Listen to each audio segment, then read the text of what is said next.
This is the Flint and Tinder, aka Huckberry flannel-lined waxed Hudson jacket, and I've been wearing it for the last year pretty much around the world, and I definitely have a lot of thoughts in that time. So I want to share a little bit of a long-term review of this jacket. I'll talk a little bit about the features of this jacket, my personal opinions on it, comfort, fit, durability, things like that. Also, what they've changed in recent iterations and things that I would have actually critiqued about this jacket myself. So let's get into it. So a little bit about this jacket. It's cut from a 10-ounce British Millrain waxed canvas. That's actually their Tech Wax Evolution 8, which is a weather-resistant waxed canvas. And the color that I have on right now is a forest green. It looks much more brown than green in my opinion in person, and it's much darker than it appeared on the internet. At the time that I purchased it, it was around $278, but I actually found it on eBay barely used for like $150, so I thought that was quite the steal. And overall, the jacket is really like a heritage hunting jacket. There are certain features that make it seem like a hunting jacket, or at least hunting jacket inspired, and then there's certain features that definitely distinguish it more as a heritage piece of clothing. The jacket is actually made in Indonesia, so not made in the USA if that's something that you're looking at. It has two drop-in pockets with side entry hand pockets underneath, both with flannel lining, corduroy on the cuffs, and there's wool beneath the collar and on the inside for warmth. There's one front flap pocket for everyday carry, and an inside pocket.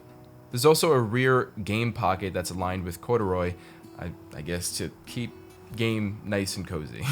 And it has a double zipper.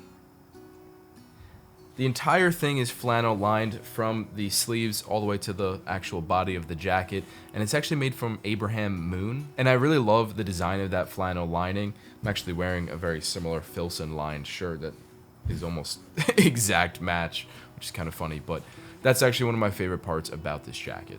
When it comes to durability, I haven't worn this in any extreme conditions. It's more so rated for light to moderate conditions when maybe it's a light rain out or even a light snow, because it isn't the warmest jacket in the world, but I do find it still pretty warm. And I could tell that it came with a really heavy duty wax when I first got it, because it just felt it was pretty stiff, but it just felt very wet to the touch when I first got it. That has kind of faded with time, so I may have to actually reapply wax soon, but I still have noticed that the weather resistance has been just fine for most of my uses. In addition to that, I've kind of just thrown this jacket into my backpack at times, because if I'm traveling with it, then it's inevitable that I'll get like too warm in the airport and I'll just have to throw it in my backpack. But I haven't done anything that crazy with this jacket, so I can't attest to its full durability. However, I don't think it's really designed to take it to the next level. As far as how it is right now, a year later, it looks as if it was new, aside from the patina that it already has been wearing on this jacket. When it comes to the fit, it wears like a traditional hunting jacket that's a straight fit and roomy through the body. And many of the reviews online have said that it's a little tighter on the shoulders with a lot of room around the stomach, so if you have more of an athletic build, that may be a little bit more difficult. I'm wearing a medium right now, and it's pretty snug with multiple layers on. I've got an undershirt, a flannel, and this jacket, and I would say this is max I can go. I actually got a medium because I don't plan to layer it like crazy. It's really just something that I'm gonna throw over maybe one layer, two at max. I do have pretty broad shoulders, so I probably could have gone with a large, but because I'm on the shorter side, that it would have been a little too long. And one of my favorite parts about this jacket, particularly because I'm like 5'6", these sleeves are pretty short. I mean, this wears perfectly at 5'6", but if you're much taller than that, then that could be an issue if you're reaching out for things. People have reported that while they're driving, these sleeves kind of come out too much or come down too much.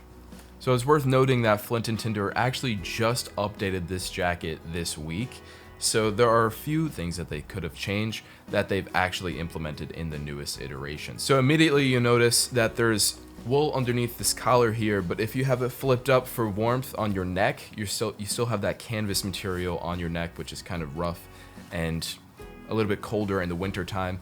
So having a wool lining on that would have been quite nice, and that is something that they've implemented in the 2024 fall version of the Hudson jacket. In addition to that, the sleeves that are flannel lined.